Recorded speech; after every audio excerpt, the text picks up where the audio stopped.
Our tale begins deep beneath the shifting blue, in a realm of coral spires and shimmering sunlight, where life flows in eternal currents.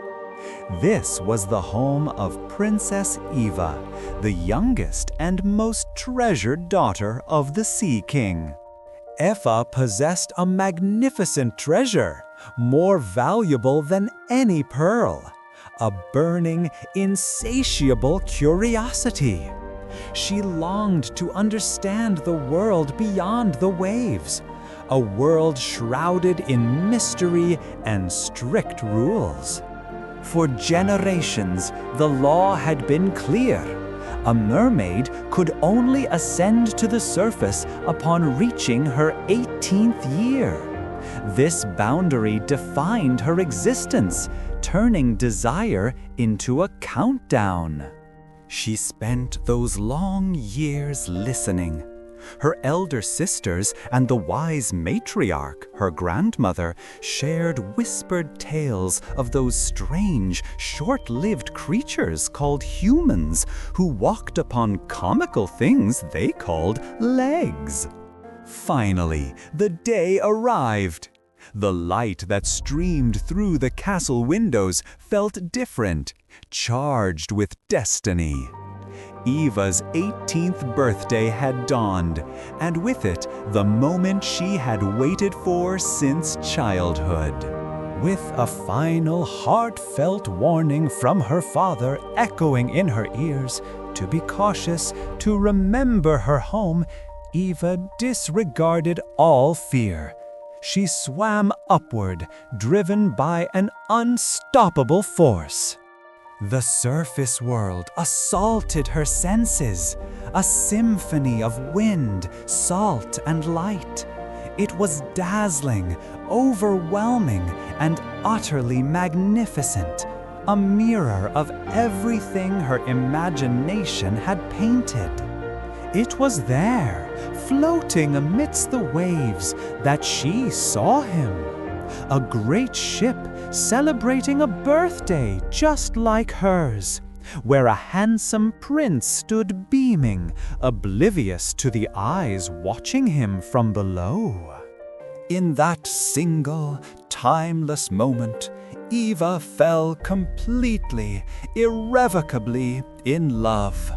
It was a dizzying, consuming force that swept away her caution, her rules, and her home. But serenity is fleeting.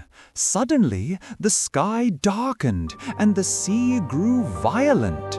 A terrifying storm rose, demonstrating the brutal, chaotic power of the elements. The ship splintered, plunging the revelers into the churning, cold ocean. Without a moment's hesitation, Eva dove into the chaos, her mission changing from observation to survival. She fought the currents, bringing him gently to a deserted stretch of beach. She laid him safely on the damp sand, watching his still face, before the rising sun forced her immediate retreat. The prince awake, only to credit the wrong rescuer, the first face he saw. Eva, watching from the cool deep, understood the tragic mistake and felt a pain sharper than any physical wound. Her beautiful underwater life now felt empty. To live without him, knowing he was so near yet utterly unreachable, was a fate worse than death. She knew what must be done, regardless of the consequences. She sought out the one being capable of granting her desperate wish, the Sea Witch, ruler of the deepest, spookiest caverns, where bargains were struck and souls were claimed. The witch was ancient and calculating, her gaze piercing Eva's resolve. Eva presented her request: legs to walk on land to find her prince. The price was steep, an excruciating sacrifice.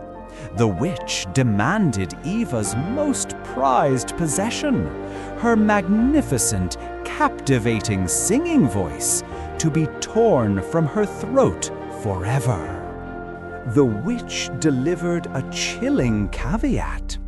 If the prince chose another, if he married someone else, Eva would forfeit her life, dissolving into mere sea foam by the morning light. Above the surface, under the silent moon, Eva raised the vial. She drank the potion, a bubbly, strange concoction that tasted of salt and fire, initiating the painful, irreversible transformation. It was a searing, agonizing transition, the raw pain of magic tearing her body apart and remaking it. Her tale, the essence of her identity, twisted and divided. She collapsed onto the sand, now burdened by the strange weight of her new limbs, utterly speechless, entirely vulnerable. The price had been paid. It wasn't long before the prince, walking the shore, discovered her. Seeing her beautiful silence, he recognized her fragility and took her instantly under his protection, bringing her to his grand castle. Life in the palace unfolded like a dream. They danced, they walked the gardens, and the prince grew fond of the sweet, quiet companion who filled his days with her gentle presence. But fate, cruel and swift, closed in. The prince, believing the other girl was his true savior, made the shattering announcement. He was to be married. Her sisters, frantic with worry, risked everything to find her. They arrived at the shore, bringing a magical, ominous gift they had secured from the sea witch. They presented her with a glittering, magical dagger. The ultimatum was stark. Use this weapon to end the prince's life, and Eva would return to the sea, regaining her tail and her eternal life. The morning approached, bringing the inescapable deadline. With the dagger hidden beneath her cloak, Eva crept towards the prince's chambers. Life or love, the choice was impossible. She entered the room. There, bathed in the soft moonlight, lay the man she adored, sleeping in utter tranquility, unaware of the choice hanging over his life. In that moment, Eva knew. The depth of her love transcended self-preservation. To hurt him, even to save herself, was unthinkable. She chose sacrifice. She rushed back to the shore. Alas, the first ray of sun touched the horizon. Eva threw herself into the icy waves, accepting her fate to become the ephemeral sea foam. But as the fatal magic began its work, transforming her body, a miracle occurred. Instead of dissolving, Eva was met by luminous, graceful entities, the benevolent spirits of the air. Her kindness, her courageous sacrifice had been observed by higher powers. They told Eva that her selfless act of true love had earned her a precious, eternal soul. With a newfound peace and grace, Eva was allowed one final, sorrowful wave toward the distant shore, a silent farewell to the prince who had inspired such profound love. She was free, released from the binds of the earth and the sea. The eternal heavens opened before her, offering a new life far grander than any underwater kingdom. And so, the Princess of the Sea earned the ultimate reward, proving that a heart capable of such limitless love is the most precious treasure in all creation.